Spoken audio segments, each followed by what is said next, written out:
With the election less than 2 weeks away, we want to highlight some of the races that may ultimately help determine the balance of power in Congress. And tonight, we are taking you to Maryland, where an anti-Trump Republican is hoping to shock the world and win a seat in the U.S. Senate. We spent some time with former Governor Larry Hogan to kick off our Race to November series. He showed us how to eat the food that's practically synonymous with the state of Maryland. Virginia's for lovers, but Maryland's for crabs.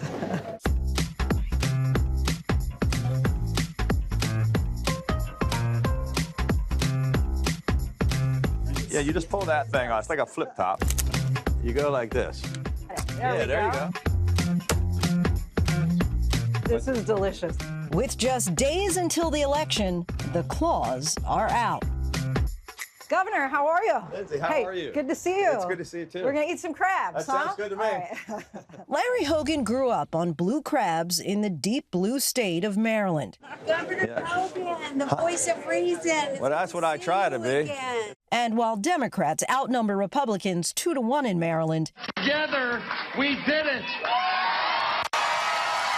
in 2014, Hogan pulled off the biggest upset of election night, becoming only the second Republican governor elected in Maryland in 50 years. You guys get something good to eat? But now the former two-term governor is trying to shock the political world again by winning a seat in the U.S. Senate as an anti-Trump Republican. Democratic people who are registered to vote outnumber the Republicans by 1 million in Maryland. So what is your secret sauce carving out a path to victory here? Well, I think people just see me as a regular guy that tells it like it is. And they know me after 10 years. And they know that I'm willing to stand up to my own party or to the other party. The 68-year-old calls himself the ultimate girl dad. The father of 3 daughters with 5 grandchildren grew up inside the Beltway. Well, it's a pretty rough neighborhood, actually. But my dad was in law enforcement. He was an FBI agent. My mom was a stay-at-home mom, and it was kind of the perfect lower middle class, upbringing. Today, he teaches us a skill only a true Marylander would know. The proper way to crack a crab. The moment we've been waiting for. Maryland crabs are the best. Blue crab. Maryland blue crabs out of the Chesapeake Bay. I don't know the technique. First part is you pull this. This looks like the Washington Monument. You just it does. Yeah, you just pull that thing does. off. It's like a flip top, and this entire top just sort of comes off. Okay. It's like a convertible. Let's see if I can get it. There you go. All right. These are devil's fingers, they call it. They're the lungs. You want to get rid of those. Okay. And then crack it in half. All right. Well, here you go. I'm going to give that to you. Oh, wow, what a gentleman. Just try What a it. gentleman. All right. You're going to like it. This is delicious. Isn't it good? Hogan says he's fed up with politics as usual. The mallet is only good for the claws. And that's it? And then it should go like that. He says Marylanders know firsthand he's a fighter. Oh, that's good. That is good. It was such a shock, really, for the political world. When you won and became governor, 5 months later, you get this diagnosis that you have this aggressive form of cancer. I did 6 months of 24-hour-a-day chemotherapy in and out of the hospital and governed the state from my hospital bed. It was a challenge, but it made me more empathetic, I think. And we pushed the Cancer Moonshot Initiative, and I built a new cancer center in Prince George's County and one in Baltimore, and invested $230 million in cancer research. I've read that Tim McGraw's Live Like You're Dying became popular. It talks about making the most out of every day you have and enjoying life. It became like my theme song. I'm in the worst part of the chemo, all my hair is falling out, my head is swollen and can barely walk. And Tim McGraw is doing a benefit for University of Maryland Children's Hospital Center. Someday I hope you get the chance to live like you were dying. Last song of the night, Tim McGraw points at me and says, this song goes out to the governor. He's a good man fighting a tough fight. But even cancer didn't weaken Hogan's political ambitions. This is absolutely amazing. In 2018, he became the first Republican governor to win a second term in Maryland since 1954. May God bless the great state of Maryland and the United States of America. Hogan considers himself a maverick, a quality he suggests runs in his blood.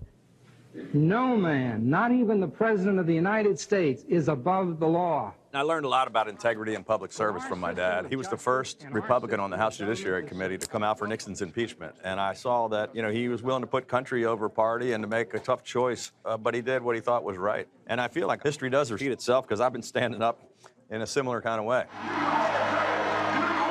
Similarly, Hogan believes rejecting Donald Trump's endorsement is the right thing to do. I'm about the party and I'm about the country, and I would like to see him win. So you're endorsing him? Well, nobody's asked me that, but essentially I would be endorsing him. You've said, I don't want the endorsement.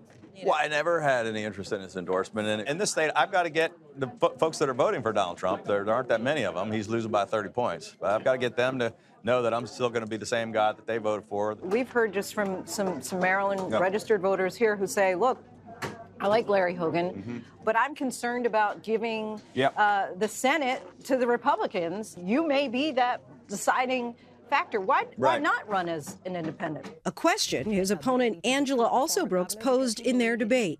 If he wanted to be an independent, he should have run as one. Right now, you see West Virginia and Montana are pretty much, they're already at 51. There's easier races in Ohio and Pennsylvania and other places. So I don't think I'll be the one that flips the Senate, but I think I will be the voice that'll stand out, that's going to be willing to stand up. We got a big rally in Salisbury out on the Eastern Shore. After snacking on the state delicacy, So this is the RV. we board his campaign bus. I want to read through just a few headlines for you. Is Larry Hogan living in a fantasy world? Trump aides declare Larry Hogan's campaign dead. Larry Hogan made the wrong choice. You face so much serious fire from the Trump world in particular. How do you navigate this in a time like this?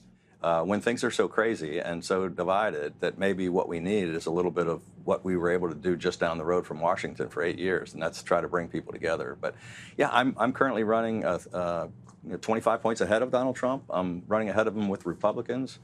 We're winning independents overwhelmingly, and we're just trying to convince those Democrats who already voted for me twice that I'm gonna be able to represent them in Washington and look out for all of their interests. What do you say to critics, though, like Liz Cheney? You have many Republicans out there who are saying, well, we're not going to vote for him, but we will write someone else in. Right. And I think that this time around, that's not enough. She says it's not enough because Trump presents a challenge and a fundamental threat to the republic. Liz Cheney and some others like her have made that decision. They also are no longer in politics and don't have the ability to actually get in office and make a difference. And I'm running where hopefully I can make a difference from the inside. Beyond the economy, Hogan weighs in on other top issues for residents of Maryland. Maryland voters are really passionate about immigration, even though you guys are far away from a border. So what are your thoughts with regard to Donald Trump's claim that he's going to have massive deportations of illegal immigrants? It's all crazy, and I spoke out strongly and often, but we have to secure the border because it's a huge problem, because there are people that we want and need in the country that they can't follow the process. People that maybe graduate with advanced degrees and scientists and doctors and people that are going to make some incredible discoveries, and we're making them go back home after they finish their schooling. You're a pro-choice Republican, but you have come under some fire when you were governor that you vetoed a bill that would have expanded access to abortion. Well, so on day one, I will co-sponsor a bill to codify Roe so that no one can come between a woman and her doctor in any state.